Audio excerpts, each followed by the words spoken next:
SIR এর নাম বাদ যাওয়া সাধারণ মানুষ নতুন করে ফর্ম ফিল আপ করে জমা দিতে এসেছে নদিয়া জেলার প্রশাসকের দফতরে। কাউন্টার খোলা হয়েছে মাত্র একটি, অথচ নাম বাদ গিয়েছে প্রায় ৬২,০০০ মানুষের। একদিকে যেমন তীব্র গরম, অন্যদিকে সাধারণ মানুষের ভিড়ে গতকাল থেকে মানুষ লাইন দিয়ে দাঁড়িয়ে আছে ফর্ম জমা দেওয়ার জন্য।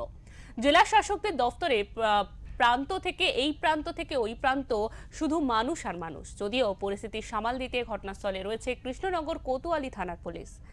আর এই হয়রানির জন্য রাজ্যের শাসক এবং বিরোধী বিজেপি দুজনকেই দায়ী করেছে, এমনটাই মন্তব্য সিপিএম এর।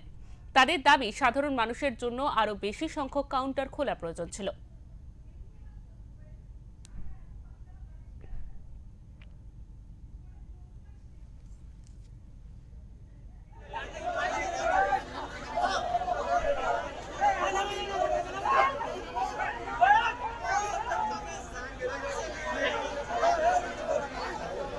নদিয়া জেলার বিভিন্ন প্রান্তের মানুষ সকাল থেকে এসে লাইনে দাঁড়িয়েছে।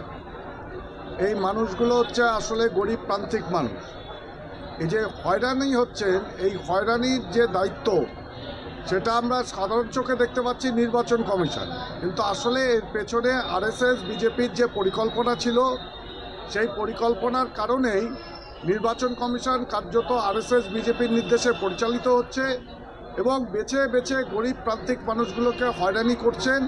এবং এই যে মানুষের হয়রানি, এই হয়রানির জন্য ভারতীয় জনতা পার্টি দায়ী এবং এই হয়রানি আটকাবার জন্য রাজ্য সরকার যে রাজনৈতিক দলটা চালায় তারাও দায়ী।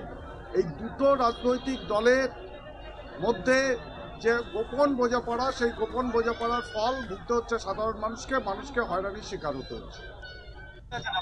আমরা বসে আছি এই কারণে যে আমাদের ভোটের নাম কাটা হয়ে গেছে, তার জন্য আমরা লাইনে বসে আছি। এখন আবার ভোটের নাম তুলতে হবে কি করে, তাই আমরা এসেছি 5টার সময়। আমাদের পরিবারে আমার একার, সবার আছে, শুধু আমার একা কাটা গেছে। আমার শ্বশুর শাশুড়ির সবার আছে, ছেলের স্বামীর সবার আছে, শুধু আমার একাই কাটা গেছে। ডকুমেন্টস জমা দিতে এসেছি, Aadhaar card, I card, PAN card, voter list, আমার বাবার, আমার স্বামীর। হিয়ারিংয়ে ডেকেছিল, হ্যাঁ, তারপরেও হয়নি। তারপরে আবার এই জায়গায় আসতে হলো। এখন দেখাচ্ছে ডিলেট হয়ে গেছে নাম ভোটের থেকে।